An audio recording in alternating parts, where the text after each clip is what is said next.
Assalamualaikum teman-teman, apa kabarnya hari ini? Semoga baik dan sehat selalu ya. Di video kali ini kita akan membahas tentang kekecewaan.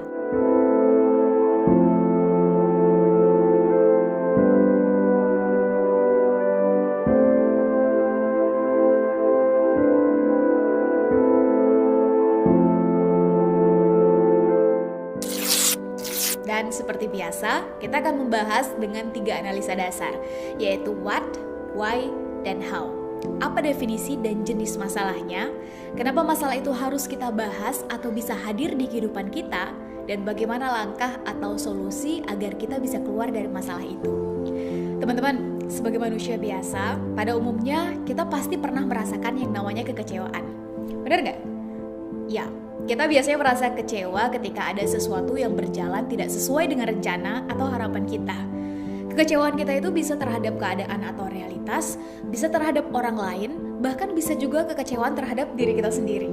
Kita kecewa ketika nilai kita jelek, kita kecewa ketika tidak bisa masuk sekolah atau PTN idaman, kita kecewa ketika jualan kita tidak laris, kita kecewa ketika orang tua atau orang terdekat kita tidak perhatian kepada kita kecewa ketika teman tidak fair atau dianggap mengkhianati kita.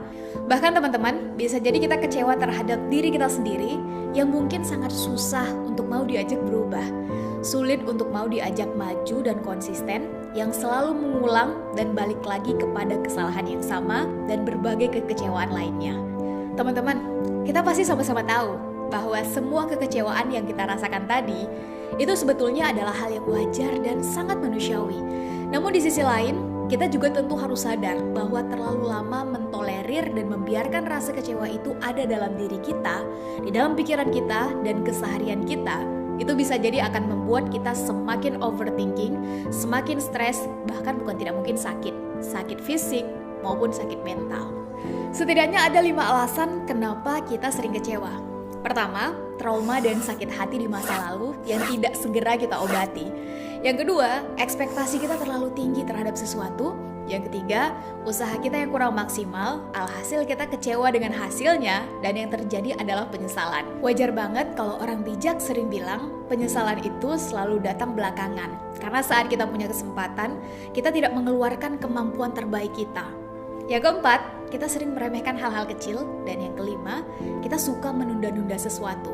Atau istilah lainnya adalah procrastination. Pembahasan tentang procrastination ada di video sebelumnya ya teman-teman. Oke, back to the topic. Rasa kecewa ini penting untuk segera kita identifikasi teman-teman. Dari mana asalnya, kenapa dia bisa terjadi, dan kita akui juga keberadaannya. Karena bisa jadi justru kekecewaan ini yang membuat kita kehilangan semangat untuk menjalani hari-hari kita, sehingga produktivitas dan kualitas pekerjaan kita jadi menurun.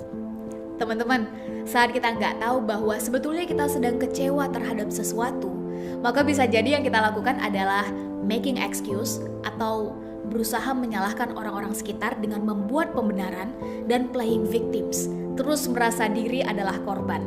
Rasa kecewa yang terlalu lama membuat hidup kita jadi stagnan, karena kita enggan melakukan apa-apa. Kita sering mengatasnamakan ini sebagai rasa malas, dan kita berlindung di balik sifat manusiawi ini. Padahal bisa jadi ada kecewa yang kita rawat, yang justru ini menjadi penghalang utama atas kemaksimalan kita. Dan lebih parahnya lagi teman-teman, rasa kecewa yang terlalu lama dibiarkan ini akan menggiring kita menjadi orang yang sulit memaafkan dan menjadi pendendam.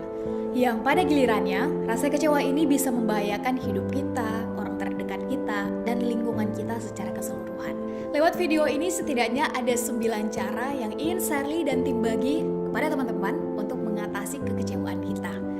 Cara yang pertama, kita harus memahami dan punya pemahaman dulu teman-teman, bahwa rasa kecewa itu tidak sepenuhnya buruk, kalau kita bisa dan mau menyikapinya dengan bijak. Ada baiknya kita mengingat satu kata bijak yang berbunyi, hanya mereka yang pernah merasa kecewa, yang bisa mensyukuri kehidupan yang sekarang dimilikinya dengan tingkat penghargaan yang berbeda. Dengan kata lain, kecewa ini adalah pertanda baik untuk kita bisa semakin mensyukuri kehidupan, baik yang sudah dimiliki maupun yang akan datang. Cara yang kedua, mari kita lihat dari perspektif yang berbeda, bahwa kecewa itu adalah hal yang wajar. Hampir semua orang pernah merasa kecewa, dan mereka yang masih bisa bertahan hingga hari ini, rata-rata adalah orang-orang yang berhasil mengubah kekecewaan itu menjadi motivasi dan pendorong untuk semakin memperbaiki dirinya. Sebagaimana kata pepatah, orang hebat itu bukan berarti hidupnya selalu penuh dengan kebahagiaan. Namun mereka tahu caranya dan mau untuk bangkit tatkala kekecewaan berulang kali singgah di kehidupannya. Cara yang ketiga, lakukan hal-hal yang menyenangkan, teman-teman. Ya, ketika kita kecewa, biasanya mood kita akan turun. Coba obati itu dengan hal-hal kecil, semisal melakukan hal-hal yang kita suka. Mungkin bisa bermain permainan kesukaan semasa kita kecil dulu, atau mendatangi tempat-tempat yang kita anggap punya memori baik di sana. Membaca novel kesukaan, melukis, traveling, atau apapun kegiatan positif yang bisa menjadi media untuk healing atau penyembuhan, juga untuk merilis atau melepaskan diri dari kekecewaan kita itu. Yang keempat, turunkan ekspektasi kita, teman-teman. Kita kecewa biasanya karena ekspektasi kita yang terlalu tinggi tatkala realitas atau kenyataannya belum mendukung untuk itu. Sehingga untuk mengobatinya, maka kita harus mau menurunkan dulu ekspektasi kita. Setidaknya untuk sementara waktu, sampai rasa kecewa itu sudah sembuh atau menghilang. Yang kelima, tersenyumlah. Ya, tersenyum itu mungkin terkesan sepele dan ringan. Tetapi, satu senyum terkadang sudah cukup untuk bisa melegakan hati dan pikiran kita.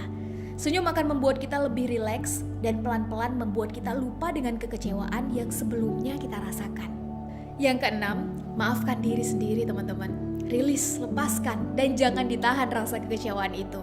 Terkadang ketika kecewa, kita rentan menyalahkan diri sendiri. Karenanya, kita harus berupaya untuk memaafkan diri sendiri agar mampu keluar dari rasa kecewa yang kita alami. Yang ketujuh, untuk mengobati rasa kecewa, terkadang kita perlu menjaga jarak dengan orang yang telah menyakiti kita. Menjaga jarak bukan berarti membenci, tetapi kita mencegah tumbuhnya perasaan kecewa itu menjadi dendam. Menjaga jarak atau tidak membersamainya lagi bisa jadi langkah penting untuk kita lakukan. Yang kedelapan, bangkit dan putuskan untuk berjuang kembali. Tidak semua kekecewaan timbul dari orang lain. Terkadang kita kecewa karena kegagalan kita dalam mencapai tujuan. Agar tidak terlalu lama kecewa, maka segeralah introspeksi diri dan susun kembali rencananya. Bangkitlah, kembali berjuang, sehingga kita bisa jelas melihat ada cahaya maksimal dan kesuksesan di depan sana. Yang kesembilan sekaligus yang terakhir, be confident. Yakin, percaya diri, dan konsisten dengan jalan perbaikan diri yang sudah kita putuskan. Jangan tergoda kanan dan kiri. Jangan ulangi lagi hal yang salah yang sudah terlewati. Nah, itu dia 9 tips agar kita semua bisa keluar dari siklus kekecewaan. Kalau teman-teman punya tips lain, boleh banget tulis di kolom komen ya. Terakhir, mari kita ingat teman-teman, bahwa kekecewaan itu adalah hal yang biasa dan tidak akan membuat kita berputus asa.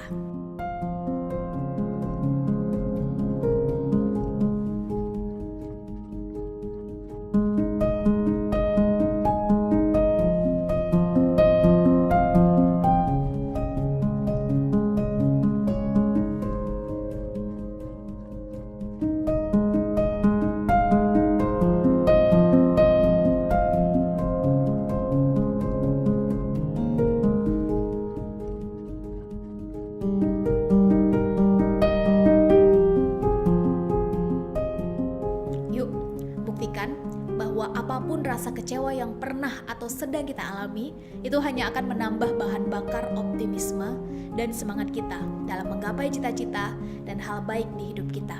Semangat selalu untuk kita semua dan sampai ketemu di video selanjutnya. Assalamualaikum warahmatullahi wabarakatuh.